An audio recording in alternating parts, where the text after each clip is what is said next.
Hi guys, in today's video I'm going to show you how to use fold over elastic in place of binding or in place of a hem on your knit fabrics. You can see this technique illustrated in the free swimsuit pattern. We've used a swim knit and the fold over elastic to cover the neckline and the whole arm's eye, including the strap of the swimsuit. Fold over elastic is a great notion to use in place of using the knit fabric itself. Once you get the hang of using it, you'll love it, and it'll be an easy thing for you to include in a variety of the things that you're working on. So let's jump on over to the sewing machine and I'll show you how to sew on fold over elastic on your knit fabrics. This is an example of using fold over elastic instead of a fabric binding. So for this example, I have the Liberty Jane slip dress cut out, and this one's a great pattern because both the front and the back are cut on the fold, so you have just two pieces, and it's stretchy. So you have a stretchy fabric for the body, and then you have stretchy binding along the neckline. So the finished dress just slips up and down on and off the doll really easily. There's no closure on it at all. So for this example, keeping in mind the fabric type, which is a stretch knit, this is a crushed velvet with some stretch, and we have fold over elastic, we'll be using a stretch needle, and this is an example of one that I have. It's a 75/11 size. So we'll use this when we do the sewing on the machine. And here's a closer look at a piece of fold over elastic.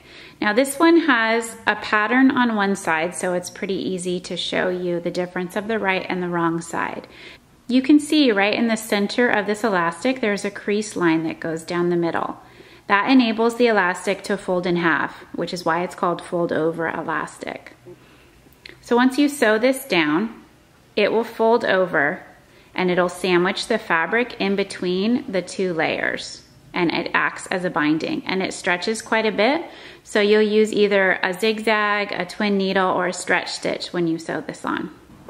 To start sewing on the fold over elastic, I have my fabric right side up and my elastic is wrong side up. So you can see here is that fold line down the center. We're going to use that as the guide for the raw edge of the fabric.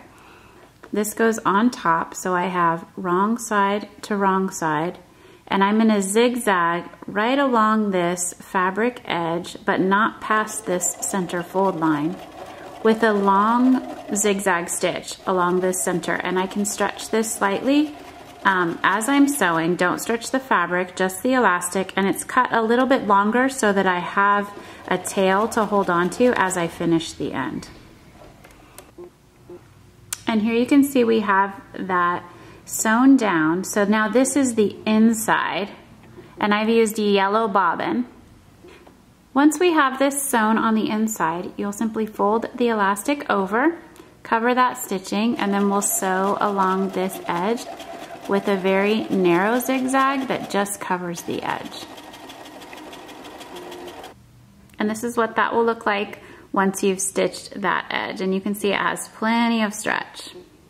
And here's one more example, but this time I'm going to show you using a twin needle, which still allows for stretch, but I'm going to use the same color thread as I have elastic, so you'll see how clean that looks on the top side or the right side of the elastic when it's finished.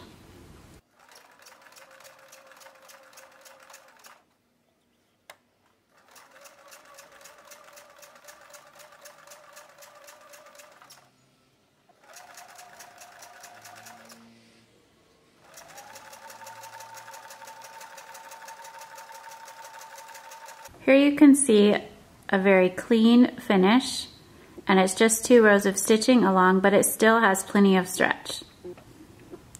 So you could do either a zigzag or a twin needle when sewing with fold over elastic. On this example with the crushed velvet, we've used the twin needle for both sides. So the first layer of stitching is done with a twin needle, and then the second side we're also doing with the twin needle. So I'm on the final step here where I'm just going to sew right over the strap. I have the front already connected, and we're going to sew and continue sewing all the way along over the shoulder, and as we sew there, keeping it carefully lined up until we reach the back side, and then we'll continue sewing the back side all the way around the arm to the side seam.